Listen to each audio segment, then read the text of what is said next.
and take your coffee break with me. Come and take your coffee break with me.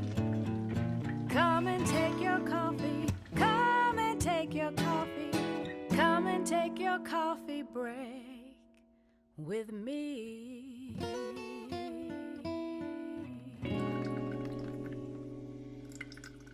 Welcome back to Coffee Break with Candace. We're so glad you're tuning in again with us this week. I have another incredible guest, and I'm going to ask her to introduce herself and tell us more. Hi, Candace. Thank you again, Dr. Bellamy. Thank you for allowing me to join your show. My name is Asha Creary, and I am a licensed professional counselor who have been in Austin for the last 4 years. That's me. Wonderful, wonderful. So tell us about your journey to becoming a counselor. So my journey into becoming a licensed professional counselor was not an easy journey. But in graduate school, the first few semesters was rather easy. But then when it got time for me to actually take the comps in order for me to graduate and in order for them to approve me to take my exam, I started to struggle. And so during the time of me struggling, I really did not think that I was going to finish. I questioned myself. I struggled with, are you really smart enough? I was having these feelings of imposter syndrome. And I started to I isolated myself. I stopped communicating with friends. I stepped away from family. I had ended some friendships, ended some relationships. And I literally got vulnerable with myself, and I had to take a step back, and I had to get dirty with myself again. I had to take a step back and say, do you really want this? And if you want it, you can't wallow in that. You cannot wallow in that. And so what I had to do was literally I took days off from work. I took a step back and I downloaded all of these exams from different states because I could not pass the comp exams. And I believe I had to pass 2 or 3 exams with an 80% or higher. And I kept failing them with like 70s and 60s. And I was like, why is it that I cannot pass this test? And so I had to change up how I studied. Before, I've always been a great test taker. So I just knew that I was going to pass the test. So I wasn't doing what I was supposed to be doing, even though my advisor and my professors was like, the test is different. And I just knew I was going to pass it because, one, I was already teaching in the industry that I was trying to break into school counseling. And I had to learn that it was different. Like it wasn't what I thought it was. And so I took a step back. And I, did not know if I was going to graduate. I didn't know if I could pass. And my professor said, hey, I'm going to give you my advisor said, I'll give you an incomplete. We'll give you an incomplete. We'll give you a semester to study and to let us know whenever you're ready to take the exam, because they could have failed me. They really could have said, if this literally was all I had to do was to pass that class, was to pass that test 2 or 3 times in a row. I can never remember. And so studied, pulled all these exams from different states. I pulled social work exams. I pulled school counselor exams. I pulled counseling exams. And I finally was like, okay, I'm ready. And what really pushed me to get to that place was my brother was graduating that same semester that I was trying to graduate. And I was like, it would be cool if we both get to graduate at the same time. And again, this is my mom's alma mater. So she graduated from Dallas Baptist University as well. And so I was like, okay, I have no choice but to do it. And so I literally came back and my professor was like, you ready? You sure? And so she let me take it in the testing center by myself after hours, passed the first one. I was like, okay, I'm excited. Yes, passed it. That's awesome. Then I took the second one and I was nervous because I was tired and I was like, oh my gosh, I set up studying. I don't know if I'm gonna pass. I got lucky the first one. I'm processing and telling myself negative things and not thinking that I was gonna make it. So I passed the second one. And she was like, great. And I think I want to say it was one more test, or it might have been the second one. I can't remember. It's been a while. And then I passed and she was like, okay, here's your A. I got my A for the class. And I registered to graduate. Me and my brother got in line to graduate at the same time. He ended up graduating with his MBA, and we both came out. I got a master's of education in school counseling, and then he got his MBA. But in lieu of that, I did question, could you be a counselor? Could you really? But I always had people that would come to me for advice, or that would come to me for questions and answers for things that, they were like, hey, what do you think about this? I want to talk to you about, some concerns with my relationship. And I was like, okay, well, maybe this is the place. And then I also remembered what my school counselors were like for me. So my school counselors helped me with a lot. I'm even now as an adult, I talk to people and I say, do your kids know the school counselor? They're like, no. And I'm like, what? I knew all the school counselors at my school. And when people are like, what school did you go to? I graduated from South Oak Cliff. I learned a lot at that campus. Yeah. We might have made national news for a lot of things, but they never highlighted the teachers and the school counselors that understood the boundaries and the adverse childhood experiences that we were coming to school with. And so I just remember my school counselor forced me to apply to college. And it wasn't that I didn't want to go to college, because again, I always said that I wanted to be a doctor. But it was some things going on in my personal life where I was like, I probably shouldn't go off. Maybe I should stay at home. I was helping with my mom and with my sister's kids. And it was just like, it was all of this stuff. So I was like, okay, well, maybe this going to college is not a thing. And my school counselor, she literally would pull me from class and make me apply. I also had to leave school early a lot because of my family situation. And they literally will write me a pass and say, hey, baby, go get all your work, get it done. We'll turn it in and go take care of whatever it is you need to take care of. They made sure I graduated. Anybody so that awesome. I went to school with will tell you, like, Asha was never at school. I was never at school. I would go do my work, sign out, and I would go take care of the things that I needed to while I was in high school. So my school counselors the school counselors at my school was what made me persevere, right? Like, sure. They pushed me. So, but yeah, became a school counselor after finishing graduate school. And it was a rough first year. It was rough.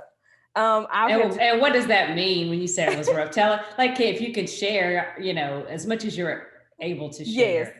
So I felt like Olivia Pope my first year. Wow. Okay. I was putting out a lot of little fires, right? And I don't know that I was, even though I came from like a district where it was low socioeconomic status, a lot of trauma going on in the school buildings, even though that's where I came from, I didn't expect it when I moved to Austin, right? Because it's like I came from Dallas. Sure. So I went through an entire culture shock, even with like the relationship dynamics on campus, because when I was home, my coworkers were family. But when I moved, I was like, okay, this is new. Really? And so I had to learn how to maneuver in an education system in a different way. I didn't know the things that I would have to, I guess, embark on as a school counselor. And so there were nights where I would call my mom and I'm like, Mom, I am about to quit this job mid-semester. I am moving back home. I don't know what I signed up for, but I pushed through that year. But a lot of it, again, was learning new dynamics and, helping the students in the community identify with their own identity issues, with like being Black, not being Black enough in Austin, because that is a really huge issue that I see. And then also like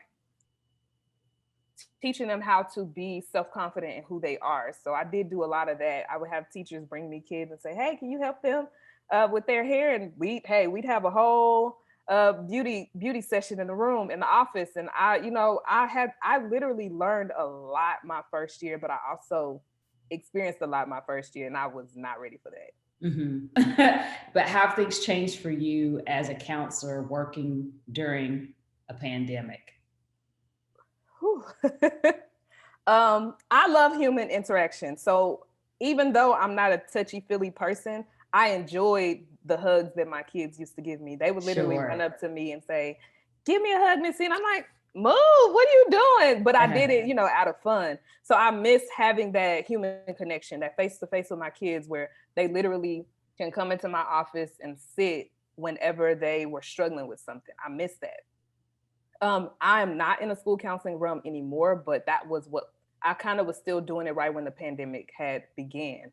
So when it first started, we did transition to online and it was much more harder. I went from being a school counselor or a school resource to being a case manager Oh, almost. wow. Uh-huh. So that was a huge transition and it was kind of hard because the kids that we were working with did not have phones. They did not have electricity or any type of way for us to get access to them. And a lot of them, their parents didn't know how to use the internet. And so Wow. it was a We just take struggle. that for granted too, you know? Yes, it was a struggle. And so I missed just my kids not coming to school or they wouldn't show up. I would just literally be at your door. Why you not at school? Miss, I knew you was gonna come by here. Well, exactly. Get up, let's go. And so I got to the place to where I couldn't do that anymore. Sure. Like that was stripped from me because they were like, no more house visits, no more any of that. We just gonna have to send resources to the homes, or we're gonna have to, we're gonna have to modify the role that we had. And so again, it went from school counseling, that human connection, to being a social worker, or more so, and there's nothing wrong with being a social worker, but it went to more so case management. And then for the lens of private practice, so I also was a school counselor, or not.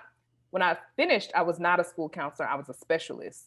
But when I went while I was doing that, I was also working on my private practice in the evenings.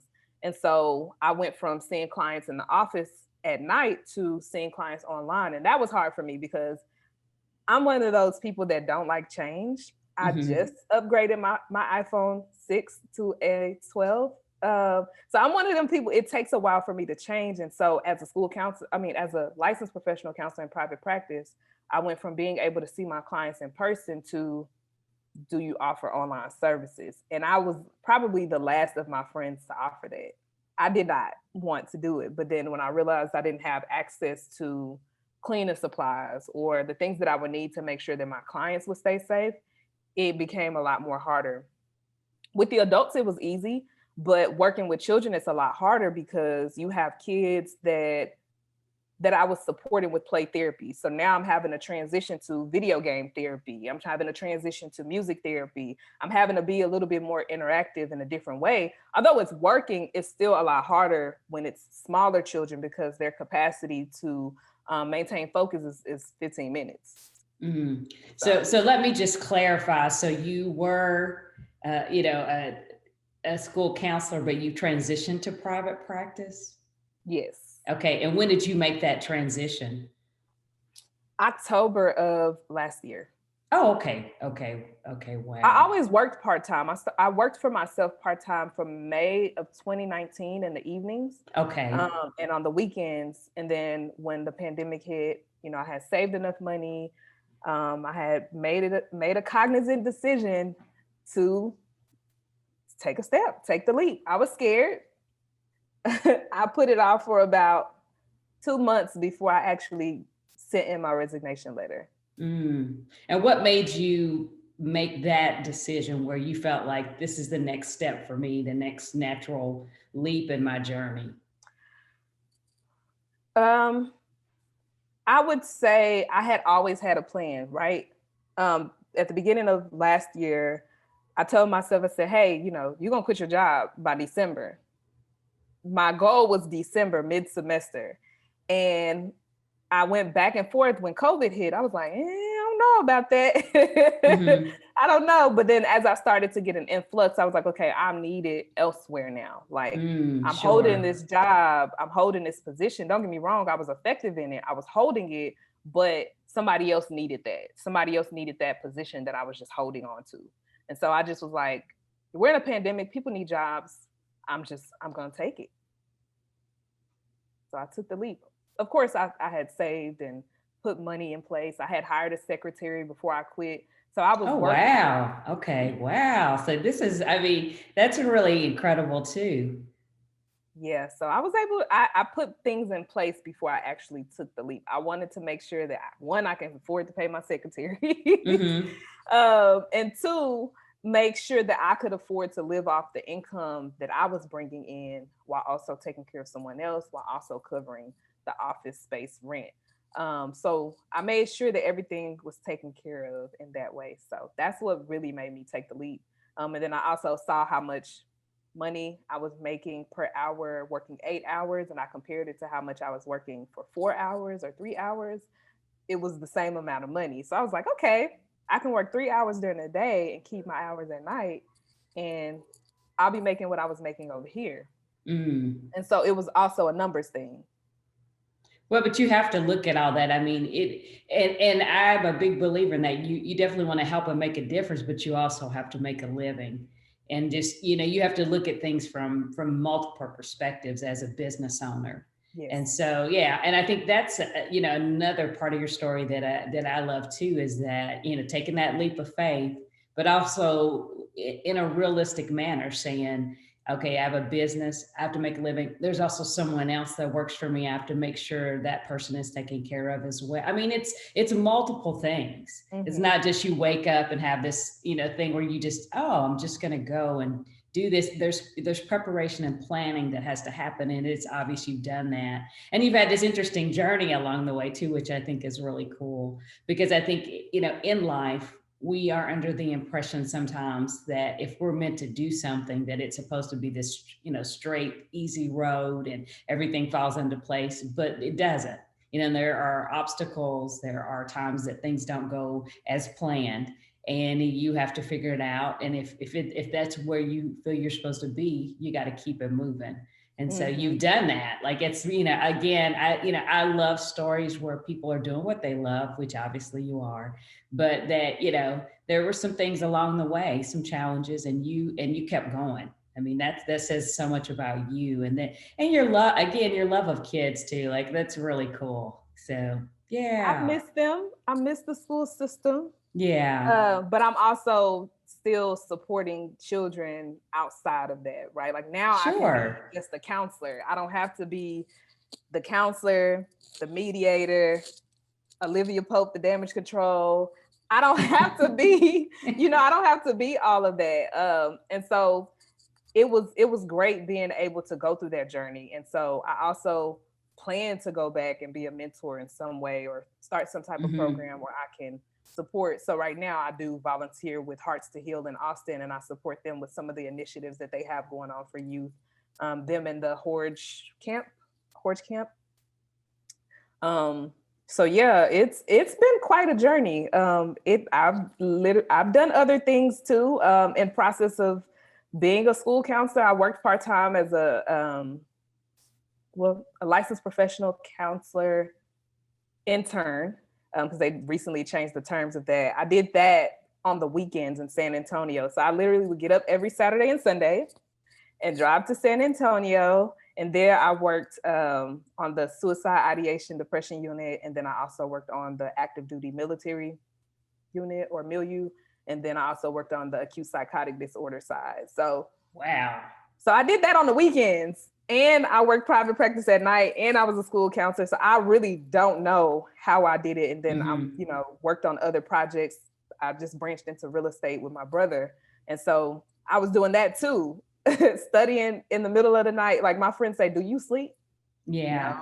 No. No. Well, what keeps you motivated? What keeps you going? Anybody that knows me personally will always hear me say, always be a blessing to others. So that's one piece of it. I've always wanted to be a blessing to other people, whether that's creating an opportunity for them, right? Creating jobs, giving them a seat at the table that they may not otherwise have access to because of their nationality, because of their ethnicity, or their language barriers. That's one piece of it. And then also emotionally, right? Like, you never know when someone is on a ledge. You're working in these spaces where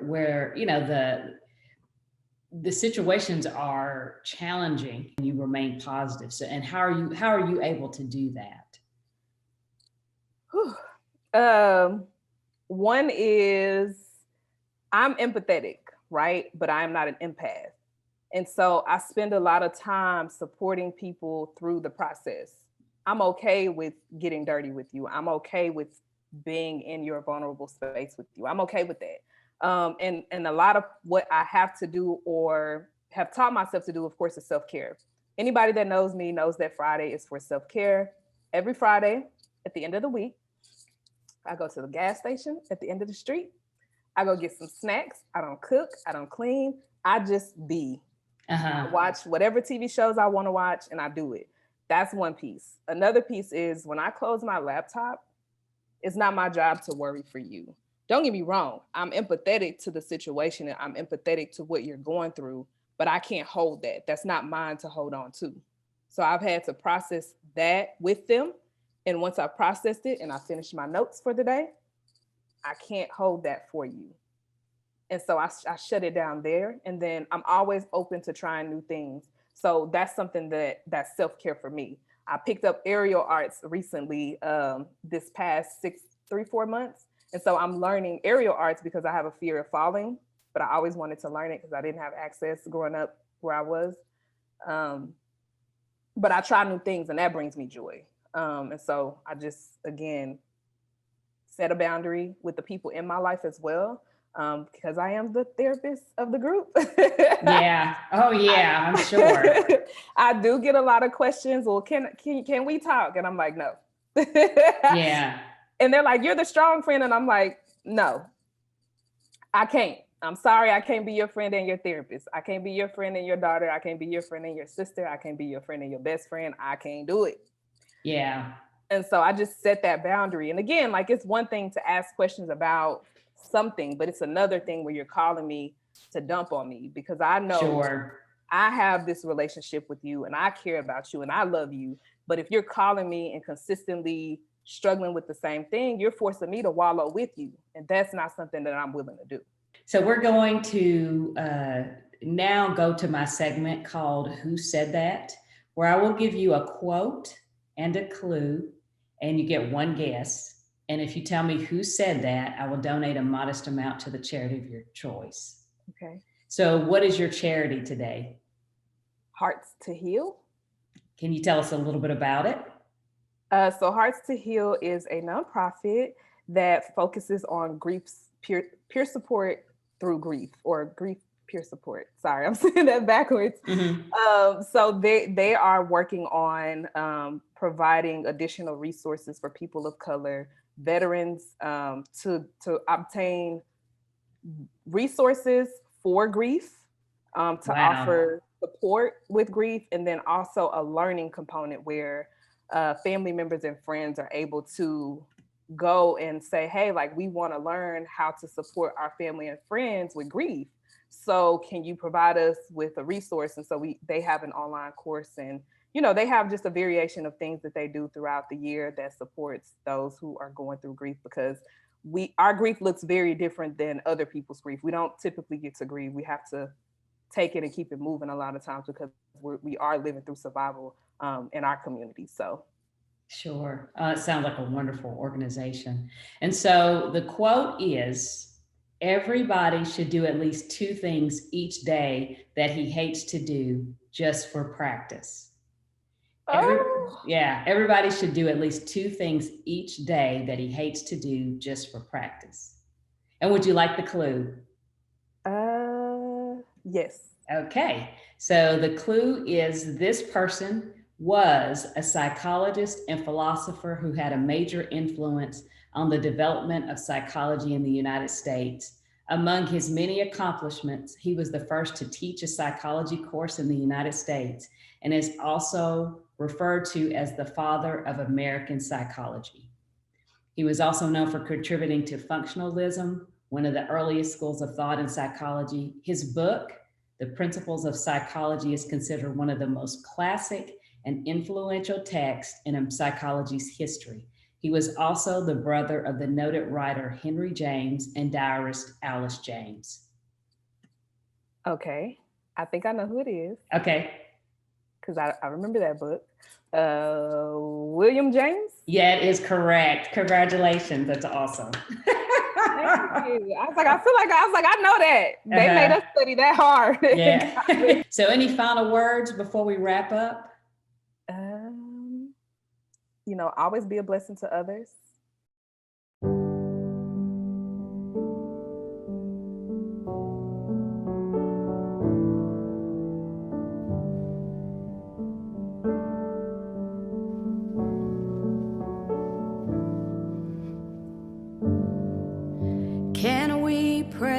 rewind, take our time. What we had is so hard to find. Can we start over again? I'd let you in. I'd let you in like the sweetest melody. You're my favorite song, like the sweetest melody. Wish that we could go on.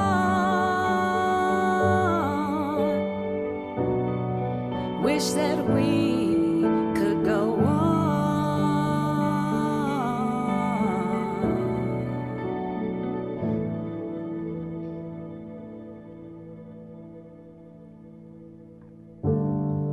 How did we lose our way? End up in this place.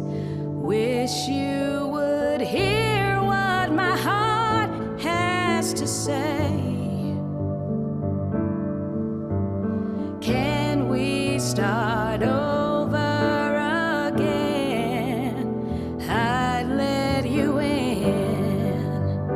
I'd let you in like the sweetest melody. You're my favorite song, like the sweetest melody. Wish that we could go on. Wish that we could go on.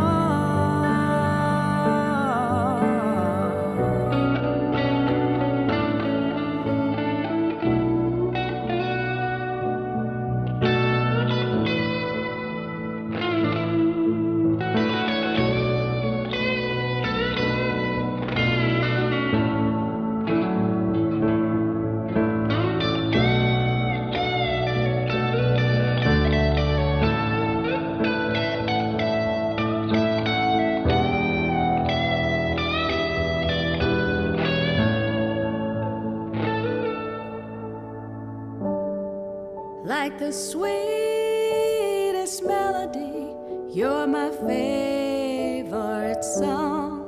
Like the sweetest melody.